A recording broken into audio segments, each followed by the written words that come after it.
कधी तुम्ही गरम मिठावर रवा घातला का?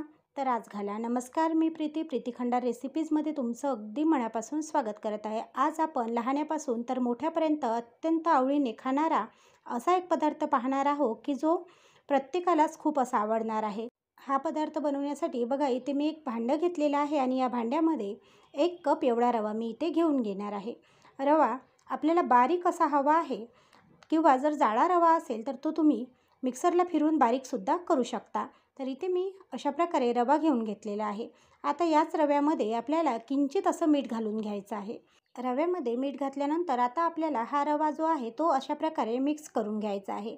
आज आपण जो रव्याचा पदार्थ बनवत आहोत तो पदार्थ खूप असा चवीला चविष्ट बनतो आणि अशा प्रकारे तुम्ही कधीच बनवला नसेल, म्हणून व्हिडिओ पूर्ण पहा आणि व्हिडिओ थोडा जरी आवडत असेल तर एक लाईक करायला विसरू नका.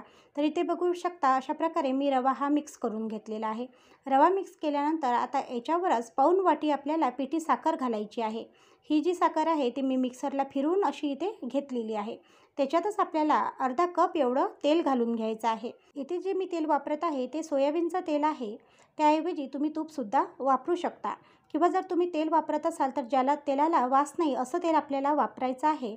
वासाचं तेल इथे वापरायचं नाही. तर इथे तेल घातल्यानंतर आपल्याला अर्धा कप एवढं दही इथे घालून घ्यायचं आहे.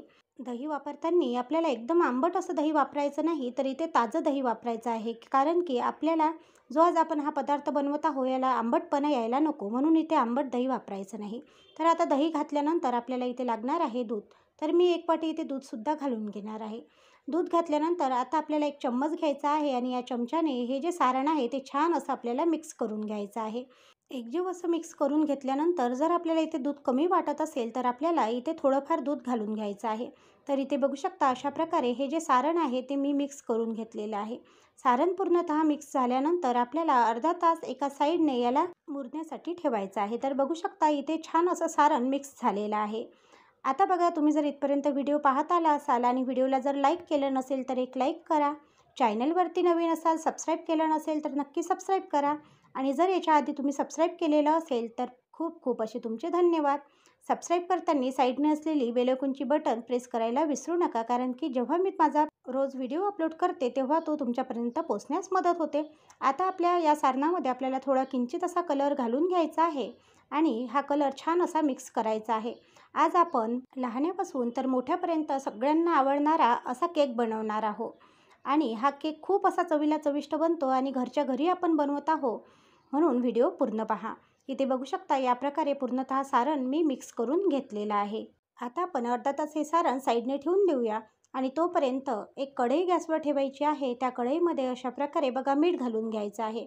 मीठ घातल्यानंतर ते मीठ आपल्याला छान असं गरम होऊ द्यायचं आहे. त्याच्यावर एक झाकण ठेवायचं आणि मीठ गरम होऊ द्यायचं आहे. बघा, प्रत्येकाकडे ओव्हन हे नसते आणि म्हणूनच मी आज अगदी सोपी पद्धत घेऊन आलेली आहे.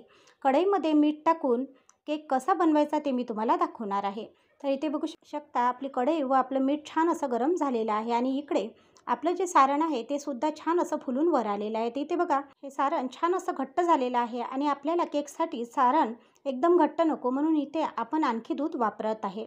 आता या सारणासाठी किंवा या जे आपण बॅटर बनवलेलं आहे केकचं, त्या बॅटरसाठी आपण इथे बिलकुलच पाण्याचा वापर केलेला नाही. फक्त दुधामध्ये व दह्यामध्ये आपण हे सारण भिजवलेलं आहे. तर आता आणखी मी पाऊण कप एवढं दूध याच्यामध्ये घालून घेणार आहे आणि हे सारण छान असं मिक्स करून घेणार आहे. खूप चवीला चविष्ट असा हा केक बनून तयार होतो. तुम्ही नक्की एकदा आपल्या घरी नक्की बनवा. आणि बघू शकता इथे छान आपलं सारणसुद्धा आपल्या केकचं तयार आहे. आज आपण जो केक बनवणार आहोत तो केक वाटीमध्ये बनवणार आहोत, म्हणून इथे बघा मी 4 प्रकारच्या 4 अशा वाट्या इथे घेतलेल्या आहे. आता या वाट्याला आपल्याला थोडं असं तेल लावून घ्यायचं आहे आणि थोडं असं याच्यामध्ये मैदा घालून घ्यायचा आहे. मैदा असेल तर मैदा घाला, नाही मैदा असेल तर घरी जी आपली गव्हाची कणिक असते ते सुद्धा घातली तरी चालते. तर इथे बघा मी मैदा नव्हता म्हणून थोडी अशी गव्हाची कणिक जी आहे ती घालून घेणार आहे आणि याला छान असं टप करून घ्यायचं आहे, जेणेकरून ही जी कणिक आहे व हे जे तेल आहे पूर्ण वाटीला असं लागलं पाहिजे. आता आपल्याला याच वाट्यांमध्ये छान असा केक बनवून घ्यायचा आहे. केकसाठी वाट्या आपल्या तयार आहे आणि आता आपण जे बॅटर आहे त्या बॅटरमध्ये इनो घालून घ्यायचा आहे. इथे आपल्याला सोडा वापरायचा नाही तर इनोच वापरायचा आहे, कारण की इनोने आपला जो केक आहे त्याला खूप असा छान स्पंज येते, म्हणून आपल्याला इनो वापरायचा आहे. तर इथे बघा मी पूर्णतः 1 पुडी इनो वापरला नाही तर पाऊण पुडी इनो इथे वापरलेला आहे. इनो याच्यामध्ये घालून घ्यायचा आणि लगेच असा मिक्स करून घ्यायचा. आणि जास्त वेळ आपल्याला इथे इनो टाकल्यानंतर हे सारण ठेवायचं नाही, लगेच आपल्याला या वाट्यांमध्ये भरून घ्यायचं आहे. कारण की इनो लगेचच आपली क्रिया करायला सुरुवात करते.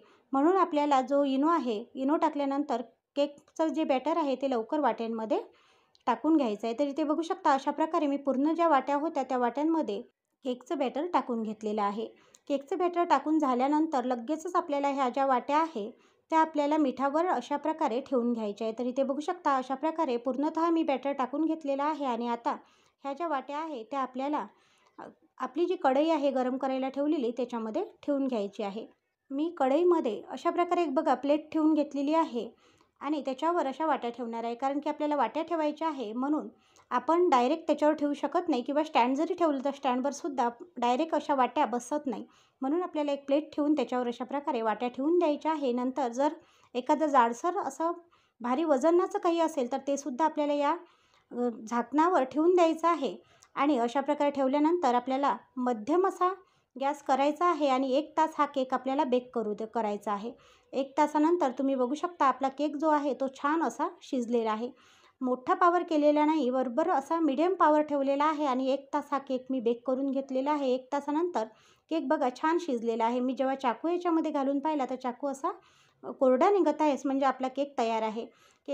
वाट्यांमध्ये सारण जास्त झालेलं होतं म्हणून बघू शकता सारण थोडं प्लेटमध्ये सुद्धा सांडलेलं आहे. आता ह्या वाट्या आपल्याला काढून घ्यायच्या आहे आणि अर्धा तास थंड करून घ्यायच्या आहे. इथे बघू शकता मी अर्ध्या तास आधी ह्या वाट्या काढून घेतल्या आणि थंड करून घेतलेल्या आहे. आणि याच्या कडासुद्धा अशा सुटलेल्या आहे. आता चाकूने अशा प्रकारे थोडं असं मोकळं करून घ्यायचं आणि अगदी अलगद आपला हा केक निघून तयार होते. तुम्ही बघू शकता मी काढता काढताच हा केक अगदी असा निघून गेलेला आहे. म्हणजेच आपला केक इथे परफेक्ट तयार आहे. घरच्या घरी जर कधी मुलांना खावासा वाटत असेल, कधी जर आपली इच्छा असेल आणि वाढदिवस नसेल किंवा आपल्याला बाहेरून हा केक बोलवायचा नसेल तर आपण घरच्या घरी असा छान असा केक नक्कीच बनवू शकतो.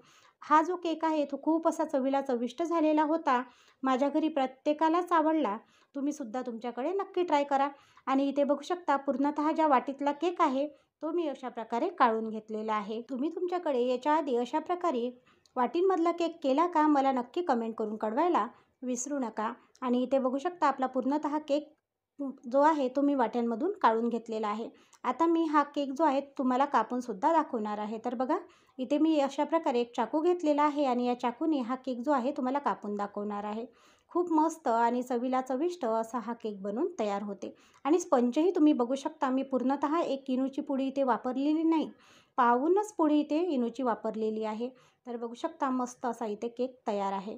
आजचा हा केकची ही जी रेसिपी आहे किंवा आजचा जो मी केक तुमच्यासाठी बनवलेला आहे, हा केक तुम्हाला कसा वाटला किंवा ही केकची रेसिपी तुम्हाला कशी वाटली कमेंट करून कळवायला विसरू नका.